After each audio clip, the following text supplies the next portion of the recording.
আমার সকল প্রিয় ভিউয়ার্সদেরকে ভালোবাসা ভরা সালাম জানাই।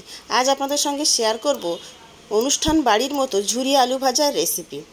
আমরা প্রায় সকলেই ডাল ভাতে হোক বা শুধু মুখে এইরকম ঝুরি আলু ভাজা খেতে খুবই পছন্দ করি।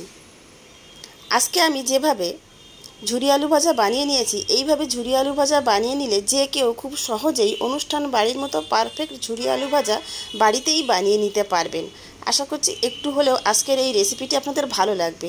ভালো লাগলে লাইক ও শেয়ার অবশ্যই করবেন। নতুন বন্ধু হলে সাবস্ক্রাইব করার অনুরোধ রইল। তাহলে আসুন এই সহজ রেসিপিটি দেখে নেওয়া যাক।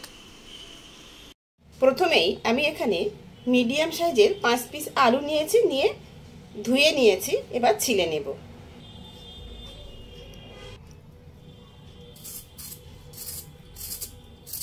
প্রত্যেকটা আলু আমি একে একে ছিলে নেব।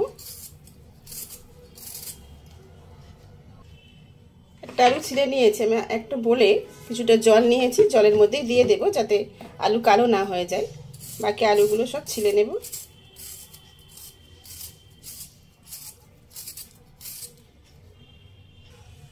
আলু ছিলে নিয়েছি, এবার ধুয়ে নেব। আলু ধুয়ে নিয়েছি, এবার গ্রেট করে নেব। আলু গ্রেট করে নেব, তার জন্য একটা গ্রেটার নিয়েছি। গ্রেটারের এই বড় দিক থেকেই আমি গ্রেট করে নেব। এবার ধুয়ে নেওয়া আলু থেকে একটা নেব আলু, এইভাবে লম্বালম্বি ধরে উপর থেকে নিচে এইভাবে গ্রেট করতে হবে। তাহলে কি হবে, লম্বা লম্বা হবে। আর নিচে থেকে উপর এইভাবে করবেন না, যেন উপর থেকে নিচে এইভাবে।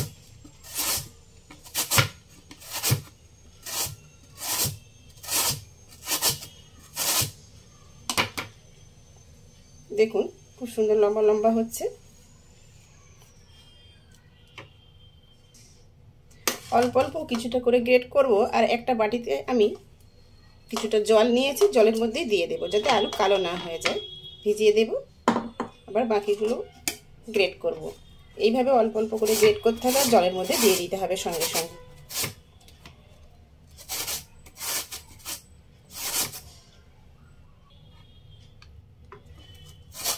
সমস্ত আলুগুলো আমি একই রকমভাবে গ্রেট করে নিয়ে ফিরে আসছি। সমস্ত আলুগুলো আমি একই রকমভাবে গ্রেট করে নিয়েছি। একটা বড় জায়গায় নিয়ে নেব, নিয়ে প্রায় 8 থেকে 10 বার জল বদলে বদলে খুব ভালোভাবে ধুয়ে নেব। আলু ধুয়ে নিয়ে ফিরে আসছি আমি। বেশ কয়েকবার জল বদলে বদলে খুব ভালোভাবে ধুয়ে নিয়েছি। আর দেখুন কিছুটা জল দিয়েও আমি গ্রেট করে নেওয়া আলু ভিজিয়ে রেখেছি।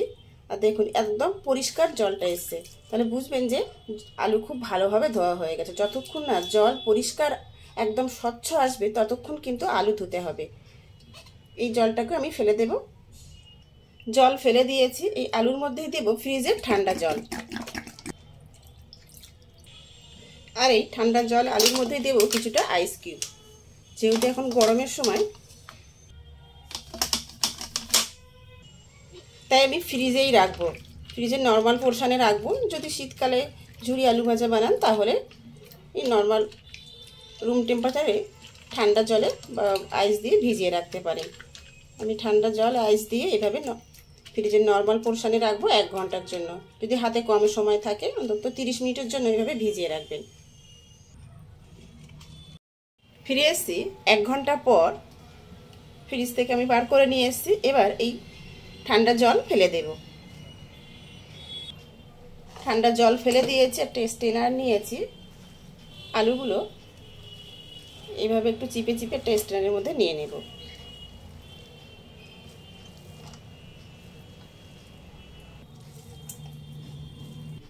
একটা স্ট্রেনারে নিয়ে নিয়েছি। এই আলুর গায়ে এখনো কিন্তু এক্সট্রা জল কিন্তু লেগে আছে, এই জলটাকে পুরোপুরি শুকিয়ে নিতে হবে। আমি একটা টাওয়াল বিছিয়ে দিয়েছি, এই টাওয়ালের উপরেই আলুগুলো সব বিছিয়ে দেব। একটা টাওয়ালের উপরে ভালোভাবে সব বিছিয়ে দিয়েছি। আরও একটা শুকনো টাওয়াল নিয়ে আমি একটু মুছে দেব যাতে আলুর গায়ে যে এক্সট্রা জল আছে একটু তাড়াতাড়ি শুকিয়ে যায়।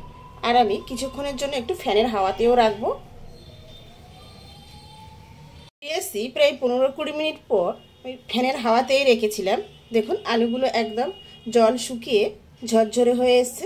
এবার ঝুরি আলু ভাজা ভেজে নেওয়ার জন্য আলু কিন্তু একদম রেডি। আমি যেভাবে স্টেপ বাই স্টেপ আলু রেডি করে নিয়েছি ঠিক এইভাবেই আলু কিন্তু রেডি করে নিতে হবে, তা না হলে আলু ঝুরি আলু ভাজা পারফেক্ট হবে না। আমি একটা বলে উঠিয়ে নেব। আলুর মধ্যে যদি জল থেকে যায় তাহলে তেলে দেওয়ার সঙ্গে সঙ্গেই আলু জড়িয়ে যাবে বা দলা পেকে যাবে, আর তাড়াতাড়ি আলু নরম হয়ে যাবে, কিন্তু পারফেক্ট ঝরঝরে হবে না। তাই এইভাবে আলু মধ্যে যে জল থাকবে সেই জলটা কিন্তু পুরোপুরি এইভাবে শুকিয়ে নিতে হবে। বলে উঠিয়ে নিয়েছি। গ্যাসের চুলায় কড়াইতে আন্দাজ মতো সাদা তেল গরম হতে বসিয়ে দিয়েছি। তেল গরম হয়ে এসছে। আমি আলু ভেজে নেওয়ার আগেই আমি বাদাম আর কারি পাতা শুকনো লঙ্কা ভেজে নেব। আমি 1 কাপ কাঁচা চীনা বাদাম নিয়েছি, আগে তেলের মধ্যে দিয়ে দেবো, দিয়ে ভেজে নেব নেড়েছে। আর এখানে আমি কয়েক পিস কাজু বাদাম 2 ভাগ করে নিয়েছি, এখানেই দিয়ে দিলাম। দিয়ে কয়েক সেকেন্ড একটু নেড়ে নেব। ভেজে নিয়েছি, এবার উঠিয়ে নিলাম। চীনা বাদামের গায়ে দেখবেন একটু ফাটা ফাটা মতো হয়ে এসছে, তখনই বুঝবেন যে কাঁচা চীনা বাদাম ভাজা হয়ে গেছে। ওই পর্যায়ে উঠিয়ে নেবেন। তেল ঝরিয়ে উঠিয়ে রাখবো। এবার কয়েক পিস শুকনো লঙ্কা ভেজে নেব।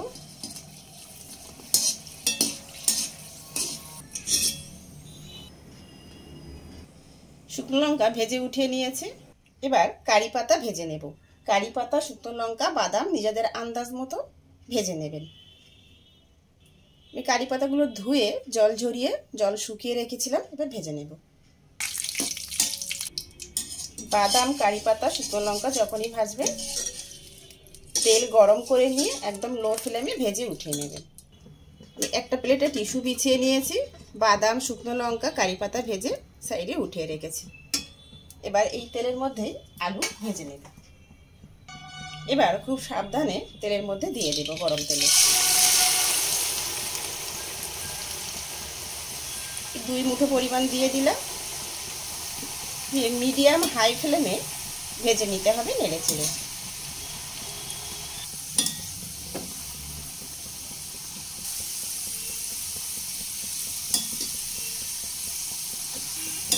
ভাবে অনবরত নাড়তে নাড়তে আলু ভেজে নেবেন। যখনই দেখবেন যে আলু তেলের উপরে এই দেখুন ভাসতে শুরু করেছে আর একটু ক্রিস্পি ভাবও চলে এসছে, একটু কালারও চেঞ্জ হয়ে এসছে, বুঝতে পারবেন। এই পর্যায়ে ঝরিয়ে উঠিয়ে নিতে হবে। আমি এবার উঠিয়ে নেব। এর থেকে বেশি ভাজবো না, ঠান্ডা হতে হতেই কালারটা অনেকটাই চেঞ্জ হয়ে আসবে। প্রথম ব্যাচের আলু ভেজে উঠিয়ে নিয়েছি, আবারও দিয়ে দেব কিছুটা। 2 মুঠো পরিমাণ দিয়ে দিলাম। সমস্ত আলুগুলো আমি একই রকমভাবে ভেজে নেব। সমস্ত ঝুরি আলু ভাজা ভেজে আমি রেডি করে নিয়েছি। একটু ঠান্ডা হয়ে এলে 2-1 মিনিট পরেই ভাজা বাদাম, ভাজা কারি পাতা, ভাজা শুকনো লঙ্কা সবগুলো দিয়ে হালকা হাতে মিশিয়ে নেব। এখানে কোনো আমি লবণ বা চাট মশলা কিছুই এখানে মিশিয়ে নেব না।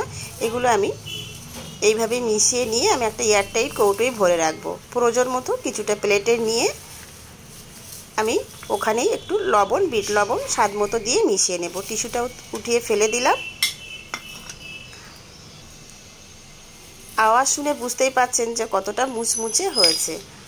হাত দিয়ে একটু চাপ দিতেই একদম গুঁড়ো হয়ে যাচ্ছে। স্বাদ মতো বিট লবণ, চাট মশলা মিশিয়ে নিলাম। আশা করছি একটু হলেও আজকের এই সহজ রেসিপিটি আপনাদের ভালো লেগেছে। ভালো লেগে থাকলে ভিডিওটিতে লাইক দেবেন, নতুন বন্ধু হলে ইউটিউব চ্যানেলটি সাবস্ক্রাইব করবেন আর ফেসবুক পেজটি ফলো করার অনুরোধ রইল। ভিডিওটি শেষ পর্যন্ত দেখার জন্য সবাইকে ধন্যবাদ।